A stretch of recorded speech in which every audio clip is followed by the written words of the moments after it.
You're listening to the Australian Hunting and Beyond podcast with Matt,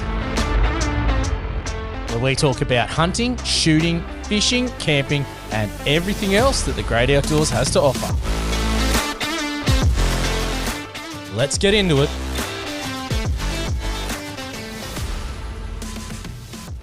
Okay, good one tonight. I'm excited because one of the issues I've always sort of thought about or had is with property owners, permissions. What happens if I have permission, I'm on a property and they're not there, or something goes wrong and, the police are called. And tonight's guest has, I reckon, a solution which sounds bloody amazing. So Blake from Kontrak Social, how are you, mate? Oh, I can't wait to talk about your product tonight. I'm good, mate. Thanks for having us on. This is fantastic. So, yeah, and we've had the same problem, and we just figured sort of that when we started working through this solution, we sort of looked at the different avenues as to where the program we were created could help people. And one of our good mates, Felix, he actually, when I was telling him about what we were building, immediately said to us, wow, this is absolutely fantastic for property access. Like, this is what we need. This is what doesn't exist at the moment. And yeah, he was excited about it and sort of started telling me. And so we went down that path as to tinkering it a little more towards sort of the hunting side and sort of working out how we could benefit everyone. Well, yeah, shout out to Felix. Obviously, he put us in touch to get you on here. And when he mentioned it and started saying, hey, this is what you're doing, my ears perked up straight away and went, oh, man, not just for what it is and what it can do, but also there's a plethora of other things that I can think of, and we'll probably discuss some of them tonight. But I reckon a great place to start is for our listeners, for you to say, hey, this is what it is, because I reckon they're going to want to get on board straight away. No worries. So effectively what we've created is a social contracting platform. Whether you're lending, firstly, money, items, or property access, everything in the last sort of 100 years, everyone just does a handshake deal, or they put down on a napkin, or they do a piece of paper. We've just decided that sort of like this problem could be solved a little bit easier, and everyone's walking around with a mobile phone in their pocket these days. So why don't we formalise these agreements and these little social contracts and have it so that it's tracked within an app, so that we're not sort of having items all over the shop trying to remember who borrowed them. If we have them on the phone, everyone has it with you and you don't have to worry. So effectively what we've done is we've created a simple form that allows you to, just using someone's phone number, put in the details, put in exactly what you're borrowing or what your access is, and then you just sign it with a selfie, send it to the other person, they just review the contract, they take a selfie to say they accept it, and then your terms, conditions are all up front. There's no ambiguity, there's no anxiety with anything, it's a matter of the contract's done. I like it because I think it's, you're right, phones now are everywhere. Very rarely do people go hunting without their phone because, they've got whatever GPS mapping system they're running. So it's already on there. And I think what I like the most about it is the fact that the app is dynamic. So do you want to explain how it's dynamic and how it can change on the fly so people have an understanding of that? Yeah. So with these contracts, it's not a matter of click it and it's just a piece of paper that sits in your phone as a photo. So currently the system for vermin and hunting control is you go to a landowner and you get them to sign a piece of paper saying you have permission to shoot on this property for 1 year, and then you go away, you go back home and you can drop in there whatever it says on the paper. But no one can really reach out to you and all of that. Whereas with the app, the owners will have your contract live. It'll show how long is remaining on it. So let's say you do a contract with an owner for shooting for a year period or a 2-year period. You know every day you open that app exactly how long you have remaining. You have the outline of what is allowable on the property for shooting and what you're there to hunt, what you're there to do, what permissions you have, what your access times are. But let's say that 6 months down the track, one of the landowners sells the property. Right now, they've got to try and get in touch with you over your phone number, or if they don't even have that, they've got no way of getting in touch with you. You turn up on the property, it's traded hands, and suddenly you're in trouble because a new landowner doesn't know who you are. With the app, if the person transacts the property, they can effectively go in and cancel that contract immediately, notify you that the property has been done, so you no longer have that contract, but they can provide the phone number for the new landholder, and you can establish very quickly a new contract with the new landowner once you have their mobile number. So it's no longer a static piece of paper that sits in your gun safe that you pick up and take with you. It's with you all the time, and if a change, so even let's say they've got a wedding on at the farm and they're doing it for a long weekend and you plan to go shooting there, they'll be able to update the app, amend the contract and say, these are the blackout dates where you're unable to shoot on our property. And it makes it very simple for you to keep updated with what permissions you have on a property, as well as the permissions that are being granted by the landowner for them to control it. A lot of the times you go and ask a landowner for permission to shoot, and they might not know you from a bar of soap. And they're going, okay, so why should we let you shoot on our thing? We're going to give you this piece of paper for 12 months, and we have no control over it. This is going to at least get your foot in the door to say, look, you have full control over what access you give me. You can revoke access at any time. It's going to make it a lot easier to get onto the property because they have the power to do this, which currently doesn't exist. And not only that, what we've created within the app is a trust system. So if you're fulfilling your obligations and you're doing good with landowners and lending and all those other things within the app, your trust rating is going to build over time. So when you go and you ask a landowner, can I go shoot on your property? They'll put your phone number into their phone and immediately know that you fulfill your obligations. And in the same aspect, it protects landowners. So someone comes up and asks them to, hey, I'd like to shoot on your property. They put their number in and suddenly they've got the worst rating out of everyone and they haven't been fulfilling their obligations and they don't repay their debts. The landowner can feel confident to say, mate, I don't think you're a right fit for us. And, that's only going to benefit every shooter because the guys that are not playing by the rules will be found out, as opposed to, at the moment, we're all lumped into the same basket. You're a shooter, the last shooter didn't do good, so you're out. I see a lot of value in that. I see it being extremely valuable for a couple of reasons is, you're right, the power goes to the landholder. Because the contract can be terminated at the press of a button, it's fantastic. The piece of paper is sort of always a bit of an issue, isn't it? That they can't take that back. Once they've given it to you, if it's a 12-month period, you could go on there and do whatever that they don't like, and you've still got that piece of paper. Even if they verbally tell you, hey, you haven't got permission, it becomes a real grey, murky area, and I don't like that. I've always talked about I like black and white. I like to, know where I stand with everything. So I really think this is an amazing app in the sense for that, with what you're telling me it's going to do. And hence why you're on here, because I can see it being extremely valuable and potentially also helping people get access to properties, because the landholder has more confidence in their ability to be able to say, hey, you're out. There's no grey area there. And then what you were saying is also fantastic in that rating system.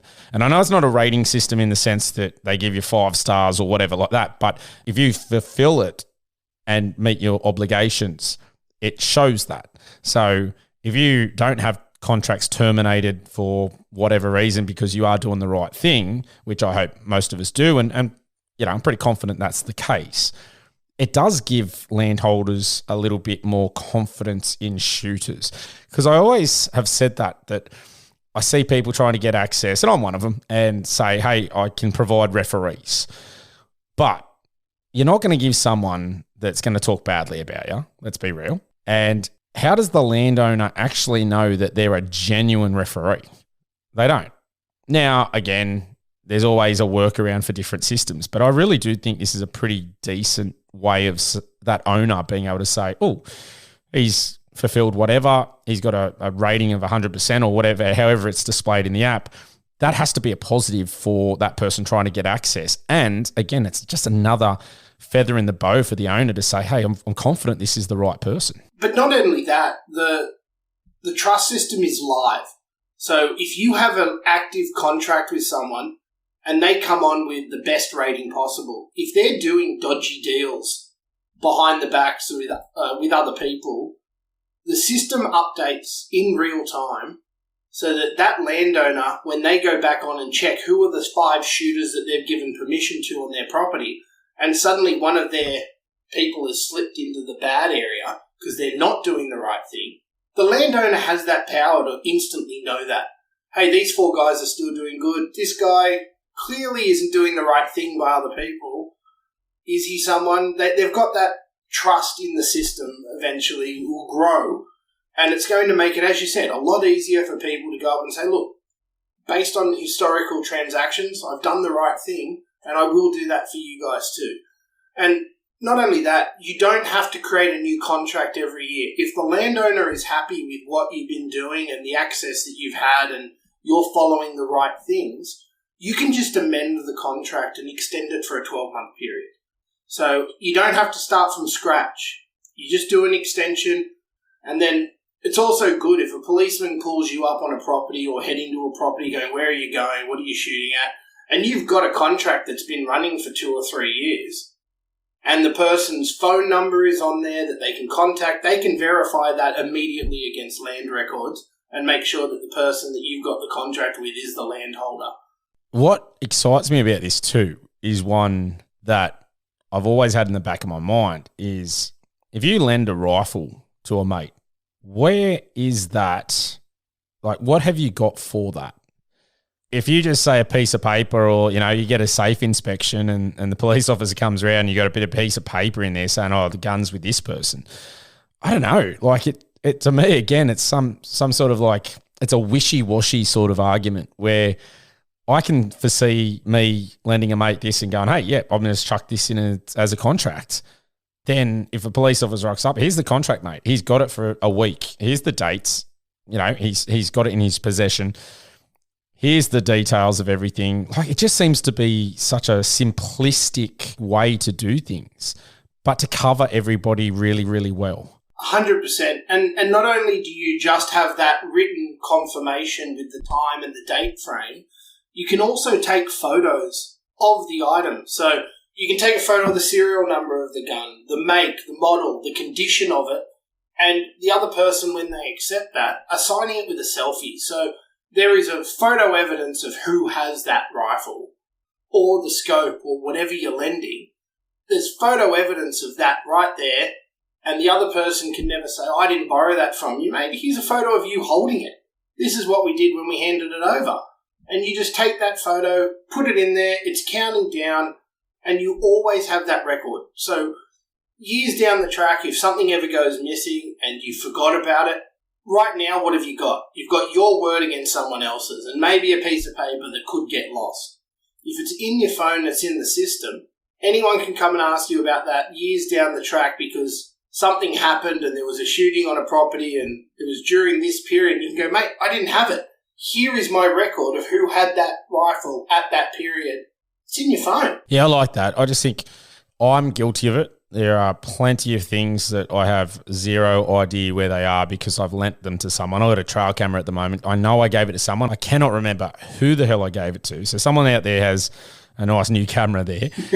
But I do it all the time and forget about things or lend it for a couple of days and it turns into a month, 2 months, 3 months. And then I'm sitting there going, where's that? So I get that element of just being such an easy way to keep track of things. Can we talk through the process, setting it up? Is there many fields for you to enter in? Is it preemptive? Is it like a tick box? How does it all go? Like, how long does it take to start a contract and finalise it from where to go? From where to go, from a lender's perspective, it should be no longer than 2 minutes. From a borrower's perspective, it should be no longer than 1 minute. So effectively, when you start a new contract, you put a phone number in, you can search through your existing contacts, click on the contact, that will import their number into the system. You then put a description, so if it's a property, you can put lot, 1DP735, or you can just put a street address and say 116, like something road, Kangaroo Valley, etc. And then you've got in the description, when you look at your queue, exactly what that contract's for. Other than that, there's a description field, which is you can put down the information either about the item that you're lending, or if it's a property. I intend to only shoot between Friday night and Sunday morning. I will be there between these hours only. I will never be on your property at a certain time. I'm there to shoot this type of vermin. That's what I'm contracted with you to do. You can take a photo if you do have an existing, say, written agreement with that landholder to move them over to the modern side. Take a photo of it. You snap a selfie of yourself to show that you're the person transacting it, and then you send it off. It goes straight over to the other person, and the good thing is we're not sending it from a random number. These contracts will be exported directly into your text messages or your WhatsApp or your Facebook, so that the contract is coming from you, a known person to them. All of this is about working within social arrangements that already exist. So the person gets it. It comes from a number they already have in their phone. All they've got to do is click the link, put their phone number in. They don't have to sign up for the app. Everything will be a phone number, and a one-time PIN will be sent to you to ensure you're the user attached to that phone number. Then all they do is review the details of the contract, snap a selfie of themselves to accept, which is our signatures, and the contract's created. That's it. Done. Simple. How, from a legal standpoint, is it fully legally binding? So if there was issues and say it went to court, will the actual contract will withstand scrutiny? Well, it would withstand scrutiny the same as a verbal contract does in today's society. If you write something down on a napkin and put a signature next to it, that has a certain weight to it. If you do a handshake deal and it's he said, she said, there's a certain weight to that.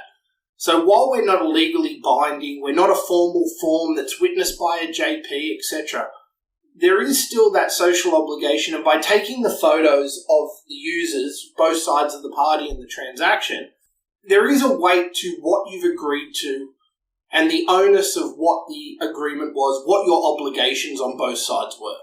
So if it went to a small claims court or you were pulled into court for something else that went awry, you have a photo of the person agreeing to the terms and conditions. So what more can you ask for? Just because it hasn't been signed off by a JP or a barrister doesn't mean that the contract is still not a written contract.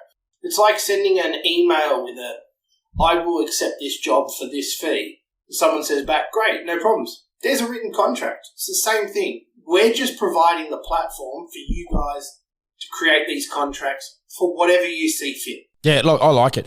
I'm only asking that because I'm just trying to find out all the information I can about it to work out all the different angles. And you're right, it's far better than a verbal handshake agreement. It's a piece of paper written down.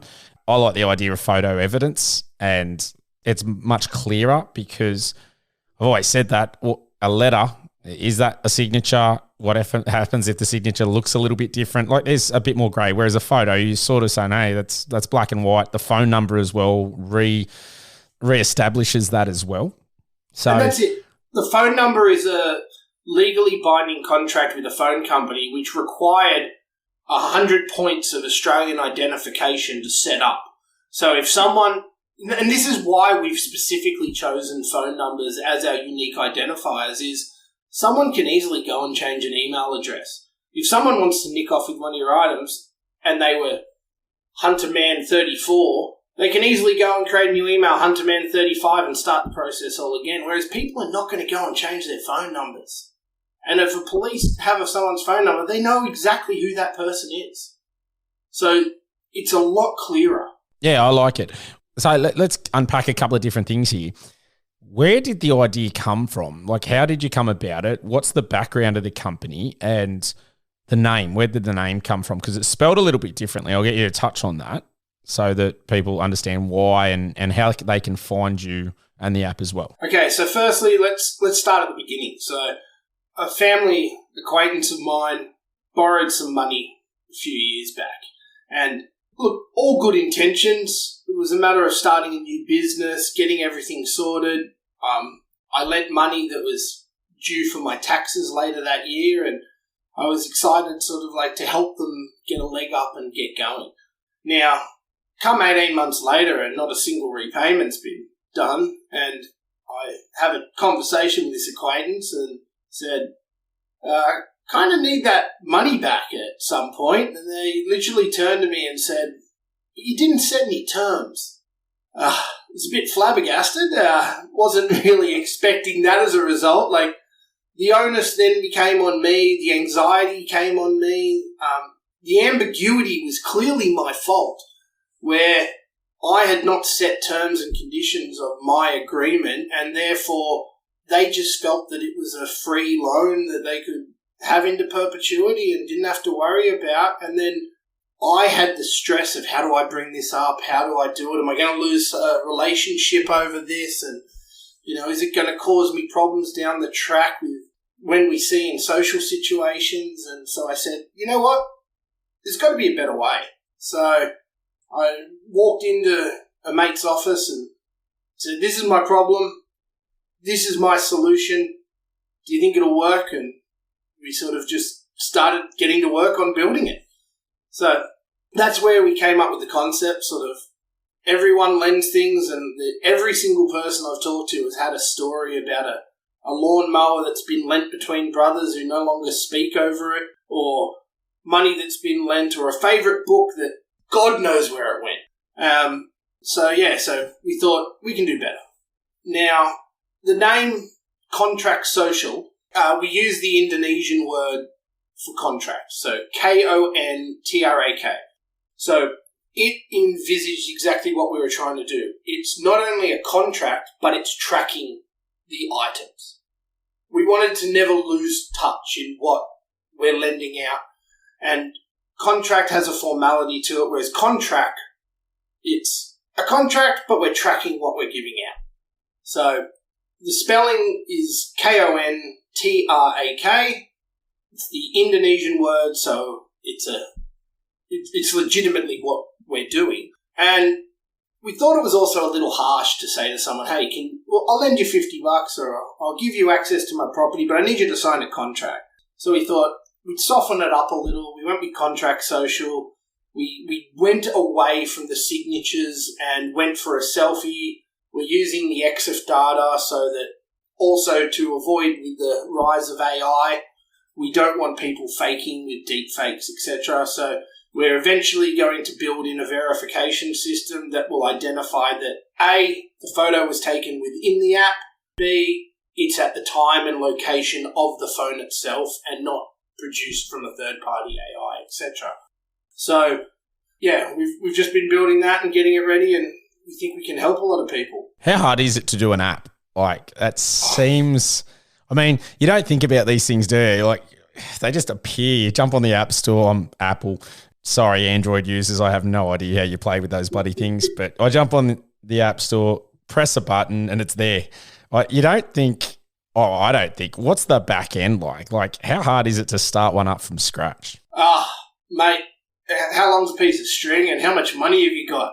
Because it's just a sinkhole. So unless you're one of these people that can sit in front of a computer for 22 hours a day and up to date with everything, you need a lot of help. And this is the second time I built an application, and last time I did a lot of it myself, and it took about 2 years and a lot of money. This time I've got a good team around me. We've got a CFO and CTO who runs a company that does a lot of work for defence, who's guiding us sort of in making sure the regulations and the compliance is all correct. I've got a couple of guys who are more in touch with the financial side and how we can sort of get this out to the market and what we're doing. The developer that's building it for us, he built the Qantas app, all the NRL teams and Betfair. So it's got a good pedigree behind it. It's going to be a good app, but it also costs a lot of money. And my wife is probably hoping this works more than I do because I've sunk a bit of not only time away from the family, but a bit of spare change into it. So yeah. she'll like to see a return eventually on it. But it's not just about the money, mate. Like, that will be good if it comes, but realistically, I'm solving a problem that I had, and creating this has cost me more money, and it hasn't got me my money back in the first place. But what it can do is it can stop other people having this problem. Yeah, look, I see a lot of value in it. There's so many different things. I mean, even just lending things out, changing details. Oh, there's just so many applications for it. So I definitely think you're onto a winner here. And how much does it cost, or is it going to be a free app? The app's going to be completely free.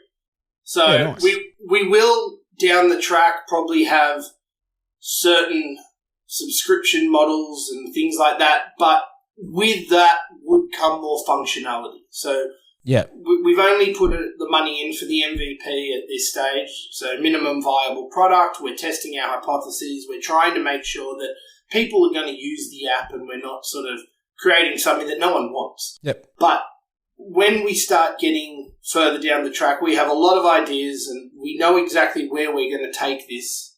But with that comes more cost, more time, more effort, and we will eventually charge for elements. There will always be a free version. There will always be the ability for you to do it. And at the moment, we're not taking any transactions within the app. Everything is between people. It's about relationships. Everything is, you hand over the money yourself, you get payments back yourself, you record it within our system. We're just providing you the tools.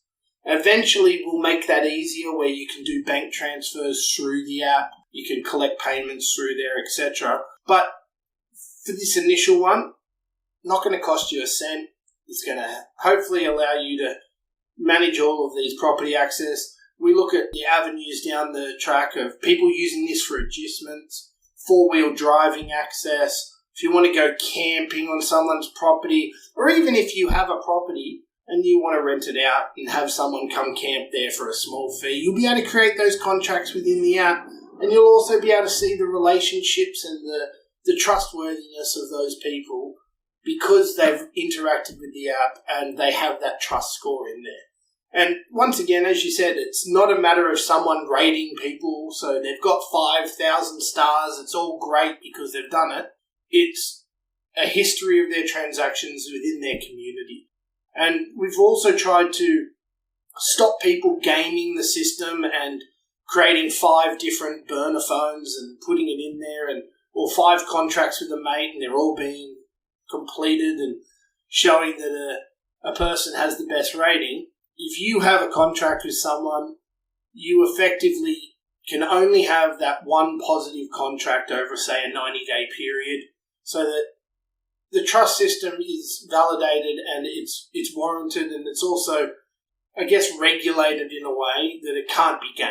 Yeah, right. It's something, when we started talking about this, it popped into my head. I've borrowed through, Facebook Marketplace, whether it be a trailer or something like those lines. And I remember rocking up to one, and it was a great trailer. And, dual axle, massive cage on it. Would have been worth a fair bit of money, well over 10 grand. And it was a handshake deal, picture of my license, and then off. And I was like, all right, but there's nothing there to say, hey, I had it for a week, I had it for the weekend, I had it for, there was nothing there. So not that I did anything wrong, but I could see the ability for that to happen because there wasn't any terms and conditions, similar to what the story you were talking about. It just makes it a bit, it gives it that clarity. So I can see there's so much scope for this product. It makes me excited. I can't wait till you go live and I can jump on and grab it because it's, I know we're in pre-register and we'll talk about that a bit later so people can jump on and pre-register for it. But it's almost limitless, the opportunities to be able to set up contracts for various pieces of gear, anything, access, as I said, camping, even thoroughfares. There's a lot of properties out there where you have to go through other properties to get to that property. Having something from that's a big win too because, technically I don't know if it would ever happen, but technically you are trespassing, even though if it's a communal road, well, it's not really a communal road because it's on another road. I've spoken to property owners where that has become an issue with one person locking the gate, even though that's the only entrance to their property because it's sort of landlocked because there was an issue with that person. You know, that there's just, mate, makes me excited. There's plenty there for it to really help people out and just provide clarity, and I like that. That's it. If you got no ambiguity, you know exactly what your obligations are. You know exactly when something's got to be returned. And that's it. It's simple. It's black and white. Did you return it? Did you get it back? Yes, no. Where did the idea to get sort of into the hunting community come from? Where did that? Because that's sort of a unique sort of niche. Well, I've always hunted a bit myself. Not massively, not like Felix or anything. And he's the one who gave me the idea about this. We were up at his for Easter and just having a chat while kids were doing a hunt around the backyard. And I just explained to him sort of the property and the lending of items and sort of how we were structuring it. Because going back to what you said for a second for the trailer, we have the ability when you're lending an item like that, there is a field in there as to what the value is. So you can put in there the field value of $10,000 for that trailer. And the other person, when they accept it, is confirming that they agree that that's the value. And if you get a contract that the value is incorrect, you can go in and amend the contract and say, look, it's really only a $5,000. You're pulling my leg there a bit, mate. And then send it back, and that would go back. So it's a consensual act. Both sides have to agree. It's never a master-slave relationship. So yeah, back to that. So Easter, hanging out with Felix, and he just said, look, this is fantastic for property access. There's nothing out there that does this. The SSAA, I believe, tried to do it years ago on a form on one of their apps, and it was just very laborious, and it was more about put your SSAA number in and do all this and sort of put your license number, and it became very formal, whereas if you want to show the landholder you got a license, you just snap a photo of it. It's linked into the contract.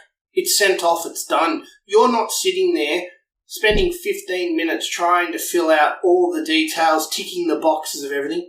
You just write a short description. Hell, you can even just hit the button and dictate it these days. It'll take you 30 seconds to put down the information and send it to the landowner. And if they're not happy with it, they can amend it for their own terms. You get it back and have to confirm it yourself. It's perfect. Yeah, geez, it's simple. Simple, quick, effective. Really gives you the opportunity to just have something there. And as you said, look, it's not something that's, a 20-page legally binding contract, but it's a lot more than a verbal agreement or a handshake deal. At least both sides have that, because that's always something in my mind is that you go to a property, they say, hey, you've got access. They only want to give you a verbal. That's never great, because where do you have proof of that?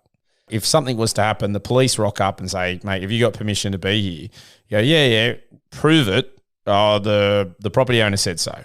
And you might have done something to piss them off, not saying, hopefully that doesn't happen that much, but you're leaving yourself exposed. And I'm all about making sure that, I like to dot my I's and cross my T's. So it's something just to give you that peace of mind. And I'd love to, get some cool stuff that I can rent out for people that don't have access to that one day. That just makes sense to me. And something like this would just make it so easy to be able to do that. So that is just a win. That's it. We're not just protecting the landholders, we're protecting you guys as well as hunters, because you have everything in your phone. And if you, let's say, are shooting on 2 or 3 properties and they're all adjoining, you don't have to remember exactly which one it is, where you're at. You've got these systems with the GPS mapping and everything anyway, but this is carrying around your permissions. This is showing that if you cross over from one to the other, here's all the details. And you never have to worry because it's in your pocket. Yeah, no, I like it. Easy to mend, easy to carry, easy to keep track of things, easy to have all of them there. It's just a simplistic way of doing things, and I'm all about that. I talk on here a lot about technology is a blessing and a curse, and I feel that in this instance, it's most definitely a blessing, because it'll just make things a bit tighter, bit more easier for people to navigate and use. And it's not an onerous task. That's the other one. Like asking property owners to sign letters and things like that, I sometimes feel that could come across as an onerous thing, or they might not want to do it. Whereas this feels a bit easier. If I was a property owner, it's something I reckon I could get behind because you've got the power to adjust it and amend it. And I like that. It just seems fair. I guess that's the word I'm looking for, is it seems fair for all parties. Yeah, and that's something we tried to build into this from the get-go is the app needs to be consensual. It needs to be that anybody can use it, make it simple, and the fact that you can have a contract established and accepted within 3 minutes, it's just phenomenal. That's a win. Yeah, 100%. So when can people be able to access it? I mentioned a bit earlier that we're talking about pre-registration at the moment. Can you give us a bit of info for that? Yep, so pre-registration's open at the moment at kontrak.social. So kontrak.social. We're hoping to launch at this stage based in mid-July, towards the end of July, sort of. With development, it only takes one company to change one of their systems that we're using, and we have to rewrite the code. So we're doing our best to get out as quickly as possible, but it may be towards the end of July. But pre-registrations, if you sign up for it, we're going to get a message out the day we launch to everyone, and hopefully we'll have tested it by then and make sure that it works so that you have the confidence to get it in front of your landholders and to start making contracts with your mates. And to ensure that it works. Yeah, I like it. It's hopefully by the time this airs, we'll be around that time, or maybe a tad earlier. But it probably is better for people to know before it launches than after it already has anyway. So I'm looking forward to having a play with it when it comes out. I think you're onto a winner. I think it's going to be a valuable thing for the hunting community, and far beyond that, I think the reach beyond that is a lot more. So that's fantastic to see. Mate, is there anything else you want to share about it before we go? Just if you can throw it into your show notes at the bottom of the podcast so that people can just click on the link, that'd be fantastic.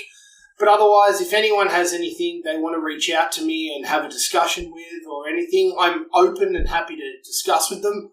My email is blake@kontrak, kontrak.com.au. Just send me an email and I'm happy to open the discussion. Mate, fantastic. As you just mentioned, I'll put everything in the show notes so you guys can just jump on and go straight to it, which makes it easy. I really appreciate your time coming on. I'm excited to get my hands on it when it launches so I can have a play and hopefully maybe even get some access and use it to lock in a property or two. That would be amazing. So really appreciate your time, Blake. So thank you very much for coming on and best of luck with it. I'm pretty excited to see where it leads and these other things that you're going to add on to it in the future. Thank you so much for your time, and thanks for all you guys that are out there listening. And I hope it helps you all. Cheers, mate. All right, listeners. Bye for now. If you have a topic, guest, question, or any gear that you want to hear about on the podcast, shoot us an email. AustralianHuntingandBeyond@gmail.com. Alternatively, find us on Facebook, Instagram, and Twitter. All the links are in the show notes. If you haven't already, make sure you give us a review and subscribe to our podcast on whatever platform you're listening on. Thanks for joining us, and we'll catch you next time.